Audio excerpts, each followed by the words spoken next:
നമ്മളിന്ന് ചെയ്യാൻ പോകുന്നത് കടച്ചക്കയും ഉള്ളിയും കൊണ്ടൊരു തീയലാണ്.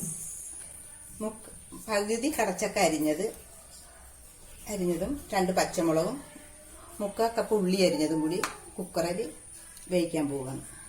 കുക്കറിൽ കടച്ചക്ക ഇടുക. ആദ്യം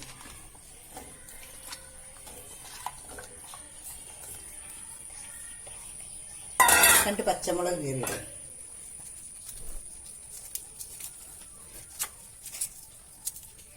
മുക്കാൽ കപ്പ് ഉള്ളി ഇടുക. 1/2 സ്പൂൺ ഉപ്പ് ആവശ്യത്തിന് ഇടുക.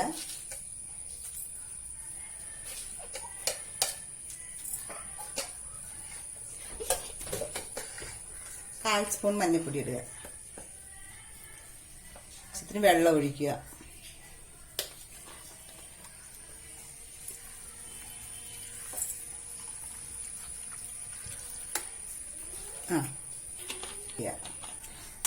ഇതെല്ലാം കൂടി ഒന്ന് ഇളക്കി 3 വിസിൽ വരുന്നത് വരെ നമ്മൾ വെയിറ്റ് ചെയ്യുക.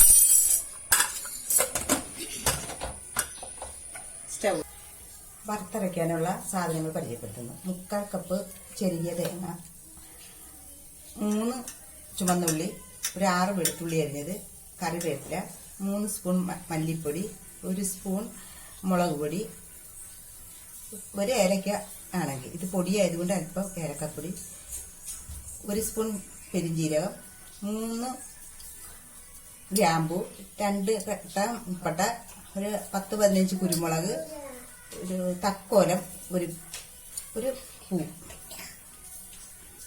2 സ്പൂൺ എണ്ണ ഒഴിക്കുക.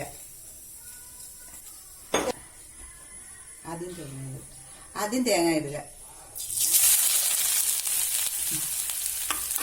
പിന്നെ മസാലക്കൂട്ട്, പിന്നെ വെളുത്തുള്ളി, ചുവന്നുള്ളി, വേപ്പില, ഇതെല്ലാം കൂടി വറുക്കുക.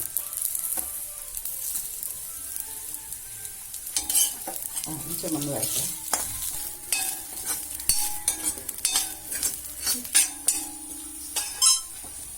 ഇപ്പോൾ വറുക്കണത് ഒരുമാതിരി മൂത്ത് വരുന്നുണ്ട്. ഇനി ഒരു ചുമപ്പ് കളറാണ് വരെ ഒന്നുകൂടി ഇളക്കുക. സ്റ്റൗ കുറച്ച് വെച്ചിട്ട് മല്ലിപ്പൊടി ഇടുക. ആദ്യം അത് ചൂടാക്കി ഒന്ന് ഇതായിട്ട് മുളക് പൊടി ഇടാം. മുളക് പൊടി ഇടുക.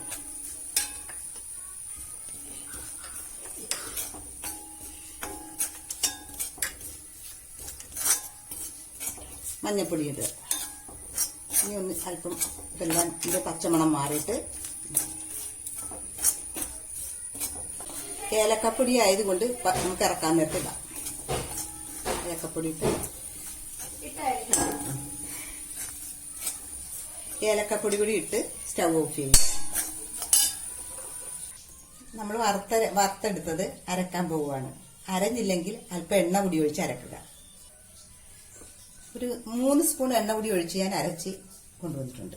ഇനി അത് അതിലോട്ട് കൂട്ടാനുണ്ട്. കഷ്ണം നല്ലതുപോലെ വെന്ത് ഉടഞ്ഞിട്ടുണ്ട്. ഇതിലോട്ട് അരപ്പ് ചേർക്കുവാണ്.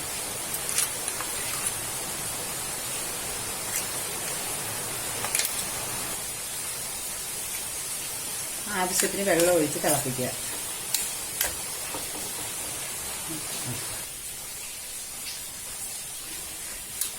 കറി തിളച്ച് വരുന്നുണ്ട്.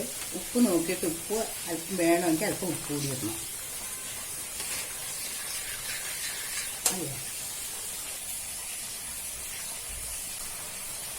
വറതാളിക്കാനുള്ള സാധനങ്ങൾ കരുതിയിരിക്കുന്നു. ചുമന്ന ഉള്ളി ഒരു 3 എണ്ണം, കറിവേപ്പില 2 തണ്ട്, ഒരു ഉണക്കമുളക്, കുറച്ച് തേങ്ങ കൊത്ത്, കടുക്, ആവശ്യത്തിന് കടുക് ചൂടാകട്ടെ. എന്നിട്ട് കടുക്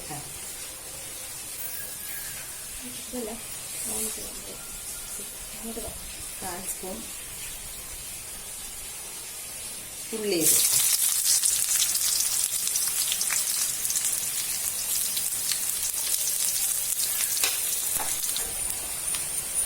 മുളക് ഇടുക, വേപ്പില,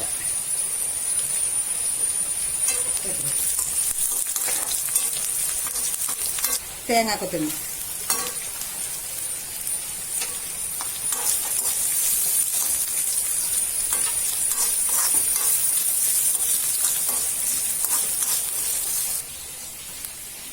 തേങ്ങയും വറയും മൂത്തിട്ടുണ്ട്. ഇനി നമ്മൾ അതിലോട്ട് ഒഴിക്കാൻ പോവുകയാണ്.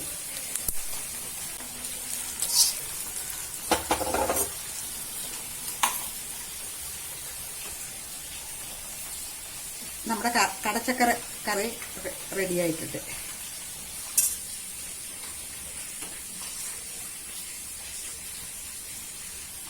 എൻ്റെ കടച്ചക്കക്കറി റെഡി ആയിട്ടുണ്ട്.